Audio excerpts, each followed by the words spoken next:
Are you someone who doesn't know how to say no? There are 3 things that I've learned from showing people how to trust themselves.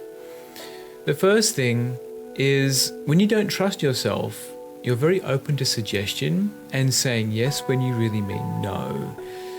The part of you that feels like you need to make other people happy is so highly geared and attuned to other people's needs that you will readily forgo every form of structure, every promise that you've made yourself, in order to make sure that you don't disappoint them.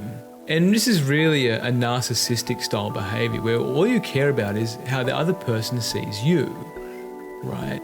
So instead of focusing on how the other person sees you, how do you see you? And there can be a whole spiral of shame around this where when you look back down the timeline of your life and all of your proclivities to say yes when you really mean no, and all of these obligations that are looming over you, overwhelming you with, oh my God, I said yes to that thing, now what am I going to do? And it's exhausting. So the next thing, what I've learned about helping people trust themselves is when somebody comes to me and they don't trust themselves, they really struggle with clarity. And sometimes that can even go so far as to why they are here. What are they here to do? And this can direct them and myself to looking at their teenage years when they made the decision to do what they wanted to do now, which could have been just go to uni and they get a qualification. And instead of looking at that qualification and going, well, I didn't actually want to do this, they try and make a life by using this qualification. They can spend decades trying to make this qualification fit into their life. But deep down, there's this voice inside of them saying, oh my God, what are you doing? This isn't what we signed up for. It's not what I'm here for.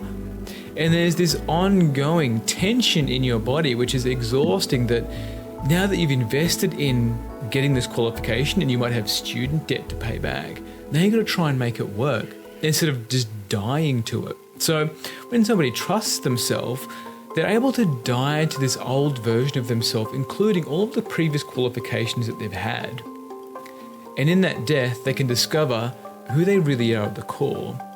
And the third thing from helping somebody trust themselves, and what I've learned from helping somebody trust themselves, is when somebody comes to me not trusting themselves, all of their relationships suck.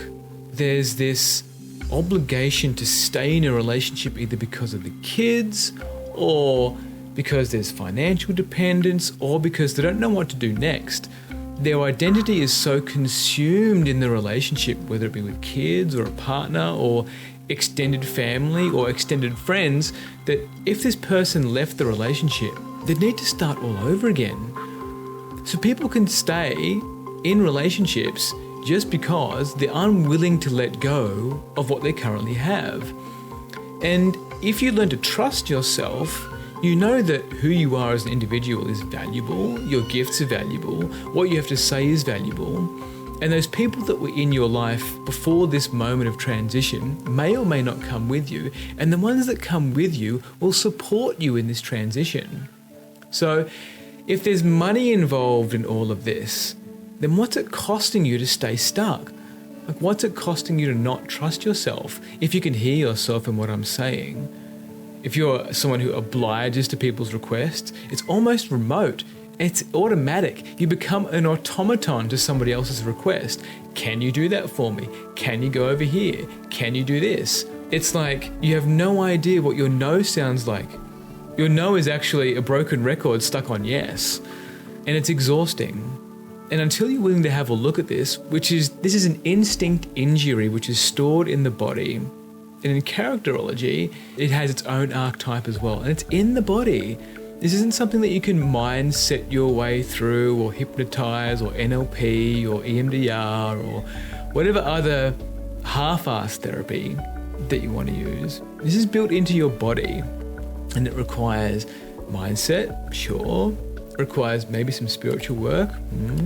It definitely requires some somatic work, where the part of you that learned how to say yes instead of no is an inner child which became an inner teenager, which is now the adult that is running your life.